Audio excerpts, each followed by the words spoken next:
大家好呀，欢迎回到我的频道。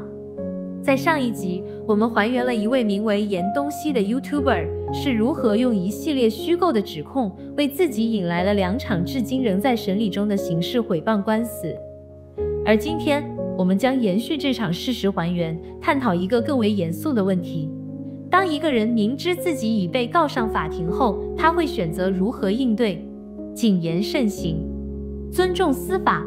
都不是。严东西选择了一条最为极端也最具风险的道路，对内隐瞒，对外欺骗，并发动一场更大规模的舆论战，企图将严肃的司法程序扭曲成一场他自导自演的闹剧。我们将完全基于公开可查的影片证据与官方时间线，一步步拆解他是如何试图操纵公众认知，并在这个过程中留下了更多对他自己极为不利的证据。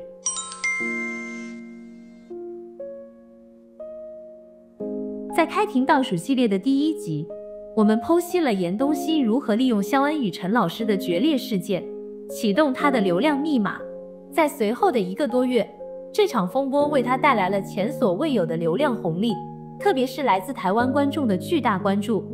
然而，流量的暴涨并未让他的行为有所收敛，相反的，为了延续声势，他选择了一条更为激进的道路，持续升级其攻击言论的烈度与频率，而这一步险棋也直接将他推向了法律诉讼的边缘。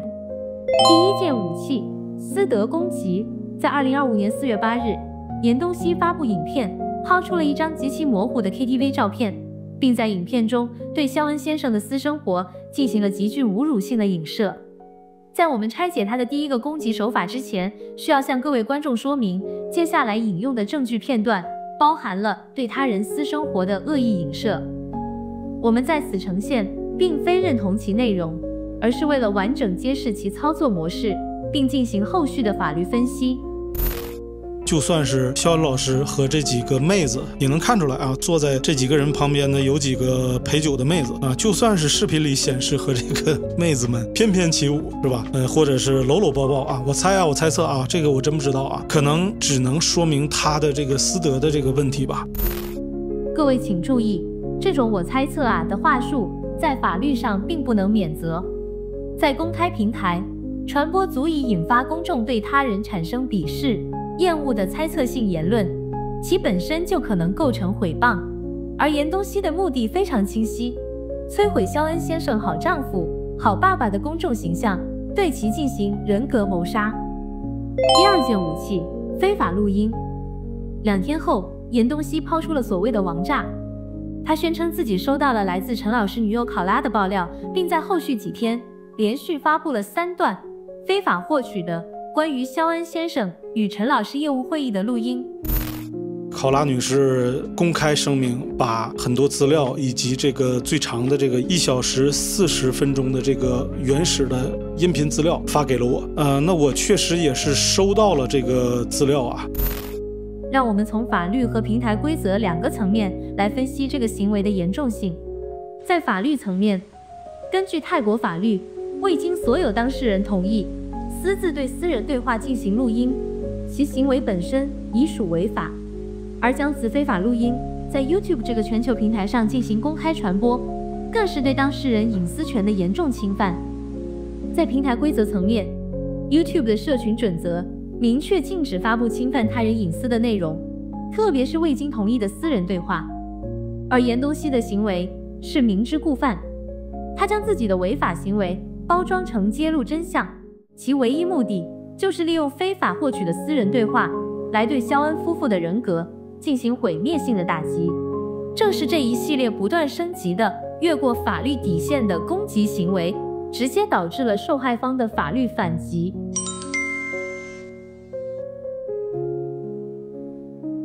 2025年4月18日，事件的性质发生了根本转变。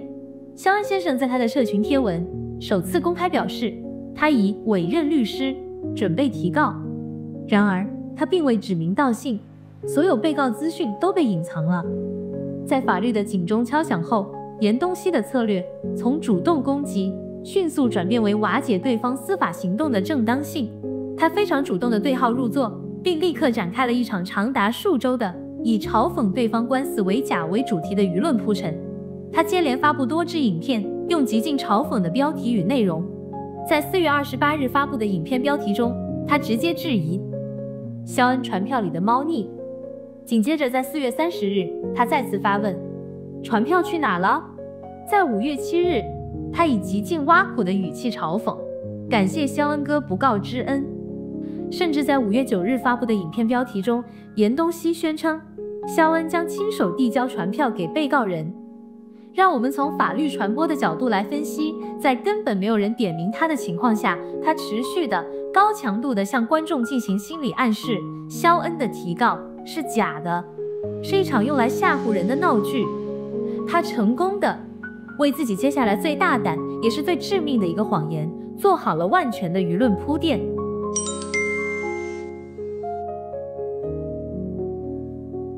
严东锡的嘲讽持续了将近1个月，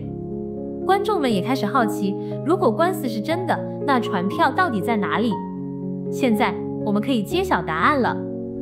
第一个事实，根据泰国公开的案件查询系统，肖恩先生的案件早在2025年5月8日就已在清迈法院正式立案。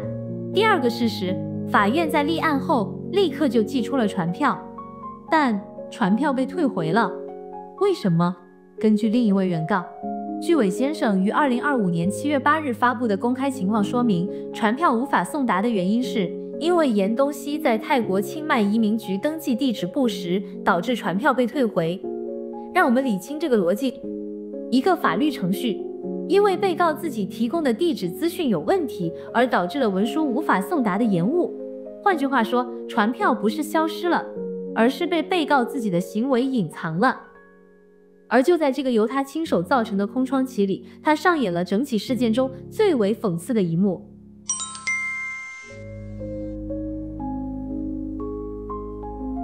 就在肖恩先生的案件正式立案的6天后，2025年5月14日，严东锡发布了一支名为《严东锡陈老师清迈法院见》的影片。在影片中，他和他的朋友们跑了2家法院，一家是最大的省法院，另一家据他自己所说是专门查诽谤案的法院。他要向观众证明这一切都是假的。现在让我们来听听，在这场精心策划的查询秀之后，他对着镜头向所有观众得出了怎样一个斩钉截铁的结论。专门查诽谤案这法院啊，我们没有找到啊，任何的这个东西都没有找到，任何东西都没有找到啊，这个一丝一毫都没有找到。专门查诽谤案的法院，我们没有找到啊，任何的这个东西都没有找到，这个一丝一毫都没有找到。这句话是他这场舆论战的核心，也是他本人犯下的最致命的错误。为什么？因为这是一句可以被轻易戳穿的赤裸裸的谎言。事实是，案件早在6天前5月8日就已立案。法律上，这不叫误解，这叫散播不实资讯。它的目的非常明确，利用法院这个象征着权威与真相的场景来为自己的谎言背书。他要让所有观众相信，你们看，我人就在法院，跑遍了所有相关机构，连法院都说没这个案子，所以肖恩100%是在欺骗你们。这种行为不仅是对肖恩先生个人信誉的2次恶意诽谤，从指控他卖假货升级到指控他伪造法律程序，更是对泰国司法体系本身的公然藐视。他利用了公众对司法机构的信任，去行使一场针对受害者的骗局。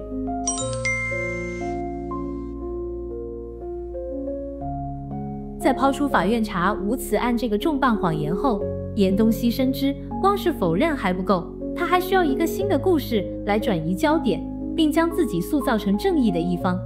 于是他推出了剧本的第2幕，扮演受害者的拯救者。在谎称查无此案的仅仅2天后，他发布了这支受害者专访。让我们来分析这个策略的恶毒之处。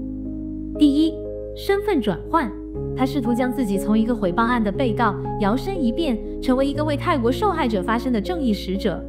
第二，恶意升级。他巧妙地将个人之间的争议上升到了族群对立的层级。中国网红在泰国网暴泰国人，这句话极具煽动性，其唯一目的就是在泰国本地激起对肖恩先生的敌意与排斥，甚至可能危及其人身安全。法律上，这种行为被称为煽动仇恨言论。它的唯一目的就是利用国籍和身份认同，在泰国的本地社群中激起对肖恩先生的敌意、排斥，甚至是仇恨。这种做法不仅是在持续对肖恩先生进行诽谤，更是在一个他乡生活的外国人身边点燃了一把可能危及其人身安全的舆论之火。这一套否认、欺骗、转移焦点、煽动仇恨的组合拳，就是严东锡在得知自己被法律追诉后所给出的回应。他成功的在一个真实的法律案件周围制造了一团由谎言、谣言和仇恨言论构成的更加浓厚的迷雾。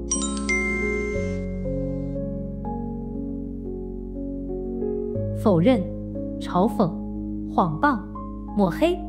在法院立案后的短短1周内，严东锡用尽了一切手段去消解一个真实存在的法律程序。